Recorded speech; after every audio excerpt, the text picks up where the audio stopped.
በስመ አብ ወወልድ ወመንፈስ ቅዱስ አሐዱ አምላክ አሜን። ያያሉ የልዑል እግዚአብሔር ቤተሰቦች የእናታችን የቅድስት ድንግል ማርያም የአስራት የበኩራት ልጆች እንኳን ለአባታችን ለአቡነ አረጋዊ ወርሃዊ መታሰቢያ ክብረ በዓል በሰላም አደረሳችሁ። ዝክር ሚዲያችንን ሰብስክራይብ፣ ላይክ እንዲሁም ሼር በማድረግ አገልግሎታችን እንድታበረታቱ ስንል በልዑል እግዚአብሔር ስም እናሳስባለን። ዘወትር ሁሌም በዚህ ሰዓት ቤተክርስቲያናችን ምንባባቶች ማለትም ገላት፣ ድርሳናት እንዲሁም ስንክሳር በየዕለቱ የምናቀርብላችሁ መሆኑን በክብር እንጋብዛለን። አባታችን አቡነ አረጋዊ ከ9 ቅዱሳን አባቶች አንዱ ናቸው። ትውልዳቸውም ከሮም ነገሥታት ወገን ሲሆን አባታቸው ይስሐቅ የሮም ንጉሥ ነበር። እናታቸው ዕድና ትባላለች። ሁለቱም እግዚአብሔርን የሚፈሩና የሚያከብሩ ነበሩ። የተባረከ ልጅም ወለዱ። በሕገ እግዚአብሔርና ቅዱሳት መጻሕፍትን እያነበቡ አደጉ። ለአቅመ አዳም ሲደርሱ ሚስት ቢታጭላቸውም ከነበራቸው የክርስቶስ ፍቅር የተነሳ ትዳር መመስረትን ትተው ደውናስ ወደምትባል ገዳም ሄዱ። በዚያችም አባ ጳቁሚስ ሲኖሩ ነበር። አበምኔቱ አባ ጳቁሚስን ልብሰ ምንኩስና እንዲያለብሳቸው ጠየቁት። አባ ጳቁሚስም ልጄ ሆይ አንተ የንጉሥ ልጅ እንደመሆነ የመንግሥት ወራሽ ነህና መንኩሰ ለመኖር ይቻላልን አለው። ቅዱስ አባታችንም አባቴ ሆይ የምድር መንግሥት ኃላፊ ጠፊ ነው፣ ነገር ግን የማታልፈውንና የማትጠፋውን ዘላለማዊ መንግሥት ወር ዘንድ እፈልጋለሁ አለው እና በ14 ዓመታቸው በአባ ጳቁሚስ እጅ የምንኩስናውን ልብስ ለበሱ። በገዳሙም እየተጉ ኖሩ።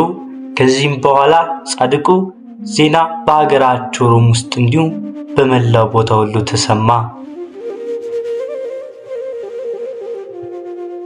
በዚህም የተማረኩት 7ቱ ቅዱሳን ባሊቃኖስ ከቁስጥንጤንያ፣ አባ ይምዓታ ከቆስያ፣ አባ ጽሕማ ከአንጾኪያ፣ አባ ጉባ ከቅልቅያ፣ አባ አፌ ከእስያ፣ አባ ጰንጠሌዎን ከሮም፣ አባ አሌፍ ከቂሳርያ እርሱ ወዳለበት ገዳም መጡ። አባ ጳቁሚስ ለብዙ ዓመታት ምንኩስናን ሥርዓተ ማኅበርን አስተማራቸው።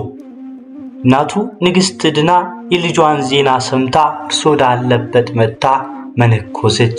በሴቶች ገዳምን ገብታ መኖር ጀመረች። መነኮሳቱም አባ ዘሚካኤልን መሪያቸው አደረጉት። በአካለ ሥጋ ሕፃን ሆኖ ሳለ የአእምሮ ብስለት አይተው የሕይወት መንገድ ስለመራህን አቡነ አረጋዊ ባል ይገባል አሉት። በዚህም አቡነ አረጋዊ ተብለው ተጠሩ። ብልህ አዋቂ ማለትም ነው። በገዳመ ዳውንስ 7 ዓመት ከቆዩ በኋላ ይስሐቅን በኋላ በአገሪማን ለመጠየቅ እና የሀገሩን ሰዎች ለማስተማር በአንድነቱ ደው ወደ ሮም ተመልሰው ሲያስተምሩ በዘመናቸው የካቶሊክ ሃይማኖት እንዲቀበሉ ጫና ቢደረግባቸውም እውነቱን እውነት ሐሰቱን ሐሰት ማለት ተገቢ ነውና ክርስቶስ ከተዋሕዶ በኋላ 2 ባሕርይ ነው ብሎ ማስተማር ክደት ነው ብለው በድፍረት መቃወም ጀመሩ። ይሁን እንጂ በኃይልና በገንዘብ ብዛት የምትመካው የሮማ ቫቲካን ቤተክርስቲያን ቅዱሱን ማሳደድ ጀመረች። ቅዱሱ አባታችን አቡነ አረጋዊም በአንድ ቦታ መከራ ቢያጸኑባቸው ወደ ሌላው ሽሹ የሚለውን የቅዱስ ወንጌል ቃል አብነት በማድረግና ጌታችን ኢየሱስ ክርስቶስ ኢትዮጵያን ለእመቤታችን ለቅድስት ድንግል ማርያም የአስራት አገር እንዲሆናት በቃል ኪዳን እንደሰጣት ከቅዱሳት መጻሕፍት በማንበቡ በኢትዮጵያ ፍቅር ተያዘ። ወደዚያውም መሄድ ፈለገ። ይህንንም 2 ደቀ መዛሙርቱን ይዞ ለማንም ሳያሳውቅ ቅዱስ ሚካኤል እየመራው ንጉሡና ጳጳሱ ካሉበት አክሱም ከተማ ደረሰ። እነዚያም ጥቂት ቀን ተቀምጦ ወደ ሮም ተመለሰ። ስለ ኢትዮጵያ በዓይኑ የተመለከተውን በጆሮ የሰማውን ሁሉ ለወንድሞቹ ነገራቸው። እነርሱም እኛ ወደ አገራችን መሄድ አለብን ተባባሉ። ያላቸውን የመገልገያ ዕቃ ይዘው ከታቦቶቻቸውና ከካህናቶቻቸው ጋር ንዋየ ቅድሳትንና መጽሐፋችን ይዘው ከመሰል ወገኖቻቸው ጋር አባታችን ዘሚካኤል በአቡነ አረጋዊ የመራቸው በአልሜዳ 5ኛ ንግሥና ዓመት በ1480 ዓመተ ምህረት የንጉሱና ጳጳሱ ካሉበት አክሱም ከተማ ደረሱ። 8ቱ ቅዱሳኑም መጡ። ጥቂት ቆይቶ 9ኛው አቡነ ይስሐቅ አቡነ ገሪማ በሮም ከነገሰ ከ7 ዓመት በኋላ መንግስቱን ትቶ ወደ አክሱም መጣ። በዚያችም ጊዜ እንደሱ አመነኮሱት። ቁጥራቸውም 9 ሆነ። ተሳቱ ቅዱሳንም ተባሉ። ለሁሉም አንድ የተለየ ማረፊያ ቦታ ቤተ ቀጢን የተባለው ተሰጥቷቸው በጸሎት ተጠምደው ይኖሩ ነበር። በአንዲት የጸሎት ቤት በአንድነት ሆነው ለጸሎት ፈጣሪያቸውን እየለመኑ ድንቅ ታምራትን እያደረጉም ቆዩ። መላእክት ዘውትር ባለመለየት ያጽናኗቸው፣ ጌታችን ኢየሱስ ክርስቶስም ዘውትር ይገልጽላቸው ነበር። በእያንዳንዳቸውም ብዙ ታምራት ተደረጉ። ከነርሱ መካከልም ተራራ ያፈለሱ፣ ባሕሩን ከፍለው ደረቅ መንገድ ያደረጉ፣ ስንዴ ዘርተው በቅጽበት ለ9 ዓመት መሥዋዕተ ቁርባን ያደረሱም አሉ። የኢትዮጵያ ምድር በእነዚህ ቅዱሳን ኪደተ እግር ተቀደሰች። በኋላም ንጉሥ አልሜዳ ከሞተ በኋላ በነገሰው በታዜና 6ኛው የንግሥና ዓመት ላይ ተለያይተን እናስተምር ብለው ወስነው ተለያዩ። አቡነ ሊቃኖስ ደብረ ቆናጽል፣ አባ ጰንጠሌዎን ከእነዚህ 2 ምዕራፍ እልፍ ብሎ ከሚገኝ ኮረብታ፣ አቡነ ይስሐቅ መደራ፣ አቡነ ጉባ በዚሁ በደመራ ትይዩ 3 ምዕራፍ እልፍ ብሎ፣ አባ ጽህማ አባ ይማታ ሀገር አላታ፣ አባ አሌፍ አየሰዓ ብዛት በተባለችው በአፄ አባ ፍፄ ተሰማሩ። አባታችንም እናታቸውና ማትያስ የተባለ ደቀ መዝሙራቸውን ይዘው ከሁሉም ርቀው ወደ መረጡት ቦታ ሲሄዱ ከዛፍ ጥላ ስር አረፉ። እርሷም እስከ ዛሬ ድረስ የቅዱሳን ማረፊያ ሆና ትገኛለች። አባታችንም ቅድስት ቦታ ዳሞን ባያት ጊዜ 3 ጊዜ ሰገደ። በተራራውም ስር ባለው ለመኖርም ወደደ። ነገር ግን ወደ ተራራው መውጫ አላገኘም። ተመልሶ ወደ ሌላ ተራራ ሄዶ አማረጠ። ሆኖም እንደ ደብረ ዳሞ እየተንከባከበች የሴት መነኮሳቶችን ታስተዳድር ዘንድ እናቱ ቅድስት ድናን አስቀመጣት።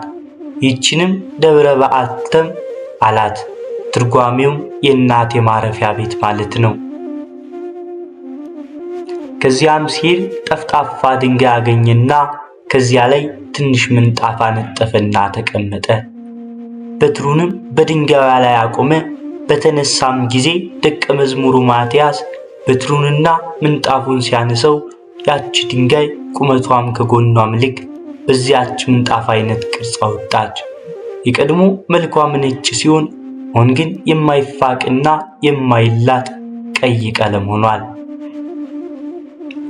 ስለ አባታችን አቡነ አረጋዊ ታላቅነቱና ስለ ክብሩ ከዚያ የደረሱ ሁሉ ይሳለሟታል። ከዕለታት በአንደኛውም ቀን መንገድ ሲሄድ ውሎ ከተራራ አጠገብ ወዳለች የተዥጎረጎረች አገር ገመድ አገኘና በስሯም 3 መዓልት 3 ሌሊት ሲጸልይ ከቆየም በኋላ ቅዱስ ሚካኤል ተገልጦ እግዚአብሔር ያከበረ ቅዱስ ሆይ ምን ያስጨንቃል አለው። አባታችንን ከዚህ ተራራ ላይ ወጥቼ ስለ ኃጢአቴ ይቅርታን ጠይቅ ዘንድ እወዳለሁ አለው። መልአኩም ወደ ተራራው የምትወጣበትን እግዚአብሔር እስኪልክል ድረስ ጥቂት ጊዜ ታገሳለው። ቅዱስ አቡነ አረጋዊ ለተራራው ፍቅር አደረባቸው፣ አለቀሱም። በዚህም ጊዜ ቅዱስ ሚካኤል ዳግመኛ መጥቶ አረጋዊ ሆይ አይዞህ አትፍራ፣ ስልጣን ተሰጥቷልና በአረጓ በስተቀኝ በኩል ባለችው ቦታ ተቀመጥ፣ ወደ ተራራው ጫፍ ያወጣ ዘንድ በገመድ ፋንታ ቁመቱ 60 ክንድ የሆነ ታላቅ ዘንዶ እግዚአብሔር ይልክልሃል አለው። ከዚያ በጾም በጸሎት 2 ሱባዔ ይዘው 14 ቀን በዚያች ተቀመጡ። የታዘዘውም ዘንዶ በ3 ሰዓት መጣ። በዘንዶው ጅራት ላይ ወጥቶ በቅጽበት ከተቀደሰው ተራራ ጫፍ ላይ ደረሰ። እንደደረሰም 3 ጊዜ ሰገደ። ወዲያው ሃሌሉያ ለአብ፣ ሃሌሉያ ለወልድ፣ ሃሌሉያ ለመንፈስ ቅዱስ እያለ አመሰገነ። ስለዚህም ቦታው ደብረ ሃሌሉያ ተብሎ ተሰየመ። በመሸም ጊዜ አነስተኛ ዳቦ አንስቶ ባርኮ መብላት ጀመረ። ዳቦዋ ግማሽ ስትሆን ስለጠገበ የዳቦውን ግማሽ አምሳል ለኋለኛው ትውልድ ምልክት ትሆን ዘንድ እንጨት ጠርቦ ቀርጾ አስቀመጠ። ይህች ምልክት እስከ ዛሬ ድረስም አለች። ደቀ መዛሙርቱ ከታች ወደ ላይ የሚወጡበትን መሰላል በሰሩ። አባታችን አቡነ አረጋዊ ደግሞ መጠነኛ ቤት ሰራና ይዞት የመጣውን ቦታ በውስጡ አስገባ። እግዚአብሔርንም ስለ ቁርባኑ ወይንም ስለ መስዋዕቱ ለመነ። እግዚአብሔርም ልመናቸውን ሰምቶ የሚያስፈልጋቸውን ሁሉ መላእክት ከሰማይ ይዘውርላቸው ወረዱ። ለመኖሪያቸውም ትንሽ በዓት አገኙ። ያለምንም ምኝታ በጸሎትና በስግደት በመትጋት ተቀመጡ። በዚያችም ብዙ ታምራትን አደረጉ። በደዌ ዳኛ በአልጋ ቁራኛ ተይዘው የሚሰቃዩትን በጸሎታቸው ኃይል ፈውሷቸዋል። ያላመኑትን ደግሞ እያስተመሩ አሳምኗቸው ለዚያችም አገር ብርሃን አበሩላት። አፄ ካሌብም አባቴ ሆይ በጸሎት አስበኝ፣ የጻድቅ ሰው ጸሎት ግዳጅ ትፈጽማለች፣ ኃይልም ትሰጣለች፣ በጠላትም ድል ታቀዳጃለች ብሎ አቡነ አረጋዊ ለመኗቸው። ወደ ደቡብ በሄደም ጊዜ የመን ከሰራዊቱ ጋር ዘምቶ አሸንፈው ተመለሱ። የአፄ ካሌብ ልጅ ገብረ መስቀል ቤተክርስቲያን ሰራላቸው። በውስጡም በድንጋሌ ሥጋ በድንጋሌ ነፍስ የጸናች በእመቤታችን በቅድስት ድንግል ማርያም ስም የተሰየመች በወርቅና በብር ያጌጠች ታቦት አስገባ።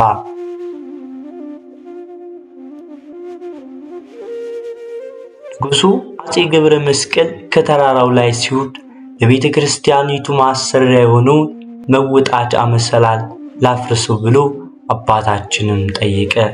አባታችንም አፍርሰው አትተው፣ ነገር ግን ስለ ዘንዶው ጅራት ፈንታ ሰዎች ይወጡበት ዘንድ ገመድ አበጃለው። ንጉሡም አባታችን አቡነ አረጋዊ እንዳዘዘው አደረገ። ያም ቦታ ደብረ ዳሞ ተብሎ ተሰየመ። ደብረ ዳሞ። ከዚህም በኋላ ጌታችን ኢየሱስ ክርስቶስ በመንፈቀ ሌሊት ተገልጾ ከደጋ ወደ ዕረፍት፣ ከሐዘን ወደ ደስታ ወዳለበት፣ ከሐሳር ወደ ክብር ቦታ በታላቅ ደስታ ውስጥ ዘንድ ወደ አንተ መጣው። የሞት ጥላ ያርፍብህም፣ መልአከ ሞትም ሊያስደነግጥ አይችልም። እንደ ነቢያት ኤልያስና ሄኖክ ትሰወራለህ ብሎ ቃል ኪዳን ሰጥቷቸው ጌታችን ኢየሱስ ክርስቶስ ወደ ሰማይ አረገ። አባታችን አቡነ አረጋዊ ማትያስ ለተባለው ደቀ መዝሙር ጌታችን ተገልጦ የሰጣቸውን ቃል ኪዳንና ይህንን መጽሐፍ ተጽፎ ለልጅ ልጅ መታሰቢያውን ዘንድ ነገሩት። ወንድሞቹ ደቀ መዛሙርቶቹን በተሰበሰቡበት ሁሉም ካስተማሩ በኋላ ከዛሬ ጀምሮ በሥጋ አትተኙም አላቸው። ደቀ መዛሙርቱም በመሪር ሐዘን እግራቸው ስር ወድቀው አለቀሱ። አባታችን አቡነ አረጋዊ አጽናኗቸው። ጥቅምት 14 ቀን ቅዱስ አባታችን አቡነ አረጋዊ በ97 ዓመታቸው ተሰወሩ። በዚያም ከመቋሚያና ከመስቀል በስተቀር ምንም የተገኘ የለም። በረከታቸው ረድኤታቸው በመኛም በመላው ሕዝበ ክርስቲያን ላይ አድሮና ጸንቶ ይኑር አሜን። ለአምላክ በሚሆን በስመ አብ ወወልድ ወመንፈስ ቅዱስ ዳር 14 በዚች ቀን የሀገረ ጠራክያ ኤጲስቆጶስ ቅዱስ አባት አባ መርትያኖስ አረፈ። ይህም ቅዱስ ሶርያ ከምትባል ሀገር ነው። ወላጆቹም ክርስቲያኖች ናቸው። እርሱም በገድል የተጠመደ ተጋዳይ ነው። አርዮሳውያንንም የሚቃወማቸው ካዲያን የሚላቸው አውግዞም የሚያሳድዳቸው ሆነ። ስለዚህም በእርሱ ላይ ታላቅ መከራ ደረሰበት። በሚያልፍባትም ጎዳና ጠብቀው ይይዙታል፣ አብዝተውም ገርፈው እግሩን ይዘው በሜዳ ውስጥ ይጎትቱታል። በዚህም ብዙ ጊዜ አደረጉበት። ከዚህም በኋላ ከእርሳቸው ሸሽቶ ወደ ሩቅ አገር ተጉዞ ከኤርትራ ባህር ዳር ደረሰ። ከዚህም የሚበቅሉ ቅጠሎችን እየተመገበ በዚያ በዋሻ ውስጥ ብዙ ዓመታትን ኖረ። ኤጲስቆጶስም ይሆን ዘንድ እግዚአብሔር መረጠው። እነሆ የተጋድሎውና የትሩፋቱ ዜና በተሰማ ጊዜ ከዚያ ወስደው ወደ ጥራክያ በሚባል አገር ላይ ኤጲስቆጶስነት ሾሙት። እንደ ሐዋርያት ሥርዓት በሹመቱ በጎ አካሄድን ተጓዘ። በዘመኑም በብዙዎች ላይ ሰላም፣ ፍቅር፣ ቸርነት ሆነ። እግዚአብሔርም በእጆቹ ታላላቅ ታምራቶችን አደረገ። በጎዳናም አልፎ ሲሄድ የሞተ ሰው አየ። ሌላም ዓመፀኛ ልቡ የደነደነ በሐሰት ከእርሱ ላይ 400 የወርቅ ዲናር አለኝ፣ ያንን ካልሰጡኝ አላስቀብርህም ብሎ ዘመዶቹን ሲከለክል ነበር። ይህም ቅዱስ የሞተውን ይቀብሩት ተዋቸው ብሎ ብዙ ለመነው፣ እርሱ ግን አልሰማውም። በዚያንም ጊዜ ይህ ቅዱስ ወደ እግዚአብሔር እየጸለየ ማለደ። ያን ጊዜም የሞተው ሰው ተነስቶ ምንም ዕዳ የሌለበት ተናገረ። ከዚህም በኋላ ቅዱስ መርጥያኖስ ያንን ዓመፀኛ በሰው ፊት እንዲህ አለው፣ ለምን በሐሰት ተናገር? የተሰወረውን የሚያውቅ እግዚአብሔርን አትፈራውምን? በዚያንም ጊዜ ያ ዓመፀኛ ሞተ። ከሞት የተነሳው ግን በሰላም ወደ ቤቱ ገባ። ከዚህም በኋላ ይህ ቅዱስ መርጥያኖስ ብዙ ዘመናትን ኖረ። መልካም አገልግሎቱንም ፈጽሞ እግዚአብሔርንም ደስ አሰኝቶ በሰላም አረፈ። ለእግዚአብሔር ምስጋና ይሁን፣ እኛንም በዚህ አባት ጸሎት ይማረን፣ አሜን። በዚህችም ቀን ለፋርስ ንጉሥ ታምራት ያደረገና ክብር ይግባውና ጌታችን መድኃኒታችን ኢየሱስ ክርስቶስ ያሳምነው የአባ ዳንኤል የዕረፍቱ መታሰቢያ ነው። የእምነቱም ምክንያት እንዲህ ነው። ይህ ንጉሥ ጽኑ የሆነ የሆድ በሽታ ታሞ ነበር። ባለመድኃኒቶችም ሊያድኑት አልቻሉም። ንጉሡም ከማዕዱ የሚመገበው አብሮት የሚኖር ሥራየኛ ሰው ነበረው። ንጉሡም እንዲህ አለው፣ ያንተ ከኔ ጋር መኖር ጥቅሙ ምንድን ነው? ከዚህ በሽታ ካልፈወስከኝ እገድልሃለሁ። ሥራየኛው ንጉሡን በተንኮል እንዲህ ብሎ ተናገረው፣ ንጉሥ ሆይ የምነግርህን ካደረግ ከደዌ ትድናለህ። አሁንም ለአባትና እናቱ አንድ ብቻ የሆነ ልጅ ይፈልጉልህና እናቱ አስራት ያዘው፣ አባቱ የሚረደው በእርሱ ደም ትድናለህ አለው። መሰሪው ይህን ማለቱ ግን እንዲህ ያለ ሥራ መስራትን ንጉሥ ይፈራል ወይም ልጁን የሚሰጥ አይገኝም ብሎ አስቦ ነው። ንጉሥም በሚገዛው ነገር አገር ውስጥ ፈልገው በ1000 የወርቅ ዲናር ሕፃን ልጅ ይገዙለት ዘንድ አሽከሮቹን አዘዘ። በዚያችም አገር አንድ ልጅ ያላቸው ድሆች የሆኑ ባልና ሚስት ነበሩ። እነርሱም ይህን ነገር ሲሰሙ ልጃቸውን ወደ ንጉሥ ወሰዱ። ልጁን በማልቀስ እኔ በፈጠረኝ እግዚአብሔር ላይ ተማምኛለሁና እርሱም ያድነኛል ይል ነበር። እናቱም አጥብቃ አሰረችው። አባቱም ሊያርደው በንጉሡ ፊት ሾተልን መዘዘ። በዚያንም ጊዜ ሕፃኑ ዓይኖቹን ወደ ሰማይ ቀና አድርጎ ወደ እግዚአብሔር በልቡ ሲጸልይ ከንፈሮቹን አንቀሳቀሰ። እግዚአብሔርም በንጉሡ ልብ ርኅራኄን አሳደረ። ፈታችሁ ልቀቁት ብሎ አዘዘ። ወደ እርሱም አቅርቦ ዓይኖችን ወደ ሰማይ ባቀና ጊዜ ምን አልክ አለው። ጌታዬ ሆይ ልጅን የሚገፋው ቢኖር አባትና እናቱ ያድኑታል። ከዚያም የጸና ሥራ ቢኖር ንጉሥ ዳኛ ያድነዋል። እኔ ግን ከሁላችሁም እርዳታ ባጣው ጊዜ ወደ እግዚአብሔር ለመንኩ አለው። ንጉሡም ሰምቶ ራራለት፣ 1000 የወርቅ ዲናርም ሰጠው። ስለዚህም እግዚአብሔር ይቅር ሊለው ወዶ መነኮሰ። ዳንኤልን ላከለት። እርሱም ወደ ንጉሡ በደረሰ ጊዜ በፊቱ ታምራትን አድርገው ክብር ይግባውና በጌታችን ኢየሱስ ክርስቶስ አሳመነው፣ ከበሽታውም ፈወሰው። ከቤተሰቦቹ ሁሉ ጋርም አጠመቀው። ከዚህም በኋላ ወደ በዓቱ ተመልሶ እየተጋደለ ኖረ። እግዚአብሔርንም አገልግሎ በሰላም አረፈ። ለእግዚአብሔር ምስጋና ይሁን። እኛንም በዚህ ጻድቅ ሰው ጸሎት ይማረን ለዘላለም አሜን።